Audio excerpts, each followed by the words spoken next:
Before she hit the national and global stage, she was a scholar of political science, focusing on Eastern Europe and the Soviet Union. As the Soviet Union was collapsing, she served as director of Soviet and East European affairs on the National Security Council of George H.W. Bush. Then under the younger President Bush, she served, of course, as National Security Advisor and then Secretary of State. She is now the director of the Hoover Institution at Stanford University. I spoke to her there earlier this week. Condoleezza Rice, pleasure to have you on. Great to be with you, Fareed. When was the first time you met Vladimir Putin? I first met Vladimir Putin when he was the deputy mayor of St. Petersburg, and he was serving as deputy mayor to the reformist Anatoly Sobchak. And I remember this man standing in the corner. He looked a little bit out of place, and I walked over to him. And I said hello, and he said hello. We didn't talk very much. I don't remember much of what was said. And then in July of 2001, when I was with President Bush in Slovenia, and I looked up, and here came toward us the Russian president, Vladimir Putin. And I thought, oh my goodness, I now remember it's that same man. So when you met him as National Security Advisor for the first time, what was your first impression of him as a statesman? I thought that in that first moment when we met him with President Bush for the first time, that he seemed almost a little bit shy, a little bit reticent. He walks like an athlete.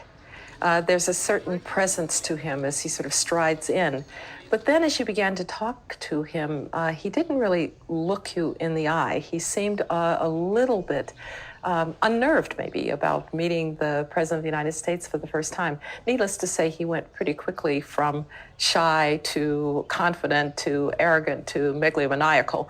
But those first few times, I thought he was actually a little bit lacking in confidence. Russia was very poor at the time. It was indebted. He needed debt relief. He needed foreign aid. The price of oil was very low. Do you think that was part of it, that as Russia recovered from the post-communist collapse, his own confidence grew and grew? There is no doubt. I think that the level of confidence of Putin and others in the Russian leadership grew almost exactly in line with the price of oil. It is absolutely the case. Remember that this first meeting takes place in 2001. He's only been brought in by Yeltsin in '99. This is after the essential collapse of the Soviet economy with the crisis of 1998. And I do think that they were trying to find their footing. And they were also, and Putin in particular, he was looking for some kind of strategic relationship with the United States. So my sense of it, at least, is that he would tell a slightly different story. So I remember once when I interviewed him once, and on the sidelines of it, he says to me at one point, he says, you know, in 1999 and 2000, and he spoke in English, as you know, Yes. He speaks it slowly and a little haltingly, but quite clearly.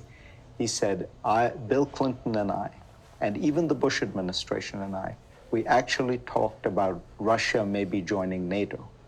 And he said, look at where we have come now, with NATO coming closer and closer to our borders.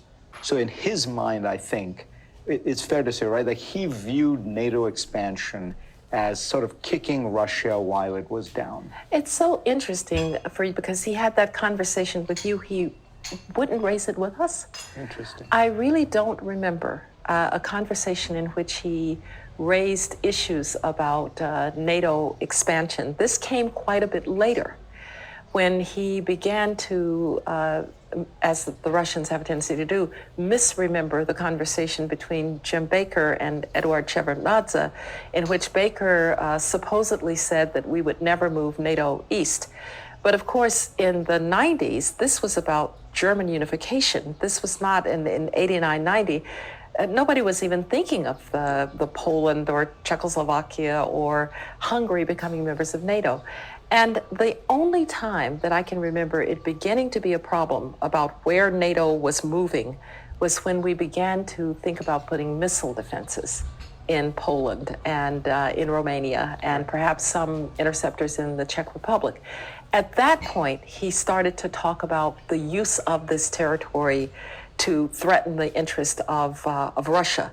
But before that, in all the conversations that we had with him, he didn't make the case that we were, quote, encircling him.